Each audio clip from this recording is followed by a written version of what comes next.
നമസ്കാരം. കഴിഞ്ഞ ദിവസങ്ങളിലാണ് മലയാളിയുടെ കാഴ്ചയിൽ ഒരു കാര്യം പെട്ടത്. അതായത് ഒരു പുരുഷനും സ്ത്രീയും കൂടെ മാനവീയം വീഥിയിൽ അങ്ങോട്ടും ഇങ്ങോട്ടും അടികൂടുന്നു, പ്രശ്നമുണ്ടാക്കുന്നു. എന്നാൽ ഇത് കേവലം ഒരു തല്ലല്ല, ഇതിനപ്പുറം ഇതിനകത്ത് ഒരുപാട് വിഷയങ്ങളുണ്ട്. മഞ്ഞുമലയുടെ ഒരു അറ്റം മാത്രമാണ്. 15 അംഗ സംഘം, 15ഓ അതിൽ കൂടുതലോ വരുന്ന ഒരു സംഘം മാനവീയം വീഥിയിൽ പ്രവർത്തിക്കുന്നുണ്ട്. ആ പ്രവർത്തിക്കുന്നവർക്ക് അവരുടെ കൂട്ടത്തിൽ വലിയ രീതിയിലുള്ള ലഹരി സംഘങ്ങളുണ്ട്. അതോടൊപ്പം തന്നെ പ്രോസ്റ്റിറ്റ്യൂഷനുമായി ബന്ധപ്പെട്ട കുറച്ചധികം ആൾക്കാരുണ്ട്. അതോടൊപ്പം തന്നെ ട്രാൻസ്ജെൻഡേഴ്സ് ഉണ്ട്. അങ്ങനെ പല ഭാഗത്തിൽപ്പെട്ട ആൾക്കാരുടെയും ഒരു കൂട്ടമാണ്, ഒരു സങ്കലനമാണ് ഈ കൂട്ടം. ഇവർ ആവശ്യക്കാർക്ക് ഇത്തരം കാര്യങ്ങൾ എത്തിച്ചു കൊടുക്കുന്നു, അങ്ങനെ അവരെ തേടി പിടിക്കുന്നു, അതിനുള്ളൊരു ഇടമായിട്ട് മാനവീയം വീഥിയെ മാറ്റുന്നു എന്ന തരത്തിലുള്ള റിപ്പോർട്ടുകൾ നമുക്ക് ഈ ഭാഗത്ത് നിന്ന് ലഭിക്കുകയുണ്ടായി.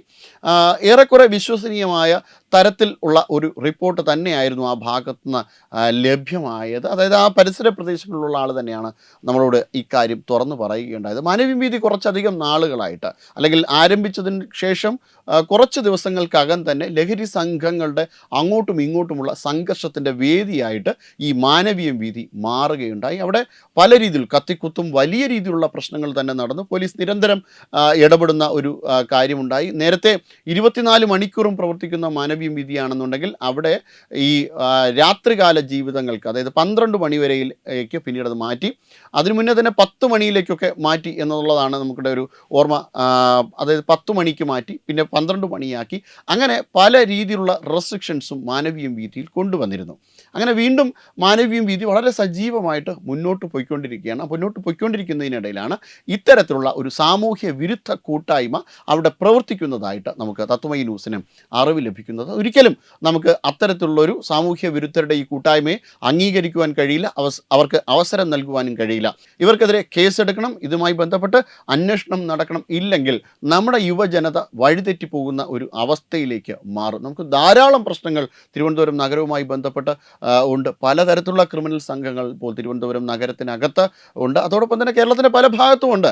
പക്ഷേ തിരുവനന്തപുരം നഗരം ഒരു തലസ്ഥാന നഗരമായതുകൊണ്ട് തന്നെ ഇവിടെ നടക്കുന്ന ഇത്തരം സംഘർഷങ്ങളെ ഒരു രീതിയിൽ നമുക്ക് വില കുറച്ച് കാണുവാൻ കഴിയില്ല. അതുമായി ബന്ധപ്പെട്ട്, അതോടൊപ്പം തന്നെ ഭീകരവാദവുമായി ബന്ധപ്പെട്ടോ അല്ലെങ്കിൽ മറ്റു തരം പല പ്രശ്നങ്ങളും തിരുവനന്തപുരം ജില്ലയ്ക്കകത്തുണ്ട്. അതുകൊണ്ട് തന്നെ ഇത്തരം കാര്യങ്ങളെയൊന്നും ലഘൂകരിച്ചുകൊണ്ട് ഒഴിവാക്കുവാനായിട്ട് സാധിക്കില്ല. നമ്മൾ മുൻ സൂചിപ്പിച്ചതുപോലെ ഭീകരവാദവുമായി ബന്ധപ്പെട്ട, ലഹരിയുമായി ബന്ധപ്പെട്ട, ലവ് ജിഹാദുമായൊക്കെ ബന്ധപ്പെട്ട പല കാര്യങ്ങളും തിരുവനന്തപുരം ജില്ലയുടെ പല ഭാഗങ്ങളിലും നടക്കുന്നതായിട്ട് നമുക്ക് റിപ്പോർട്ടുകൾ ലഭിച്ചിരുന്നു. ആ റിപ്പോർട്ടുകളുടെയൊക്കെ അടിസ്ഥാനത്തിലാണ് ഇത്തരം കാര്യങ്ങളൊക്കെയും പറയുന്നത്. കഴിഞ്ഞ ദിവസങ്ങളിലൊക്കെ നമ്മൾ ഇത്തരത്തിലുള്ള പല ന്യൂസുകളും നിങ്ങൾക്ക് മുന്നിലെത്തിച്ചിട്ടുണ്ടായിരുന്നു. അതായത് പല രീതിയിലാണ് ഈ നാട് കയ്യേറുവാനായിട്ട്, നാട്ടിൽ പല രീതിയിലുള്ള പ്രശ്നങ്ങൾ സൃഷ്ടിക്കുവാനായിട്ട് പലരും ശ്രമിക്കുന്നത്. ഇതൊന്നും നമുക്ക് വച്ചു പൊറുപ്പിക്കുവാൻ സാധിക്കില്ല. കാരണം ഈ നാട് കേരളത്തിൻ്റെ തലസ്ഥാന ഭൂമികയാണ്. ഈ തലസ്ഥാന ഭൂമികയെ സംബന്ധിച്ചിടത്തോളം കേരളത്തിൻ്റെ സമ്പദ് വ്യവസ്ഥയ്ക്ക്, കേരളത്തിൻ്റെ മുന്നോട്ടുള്ള ഗതിക്ക് തിരുവനന്തപുരം തലസ്ഥാന നഗരത്തിൻ്റെ സുരക്ഷിതത്വം വലിയ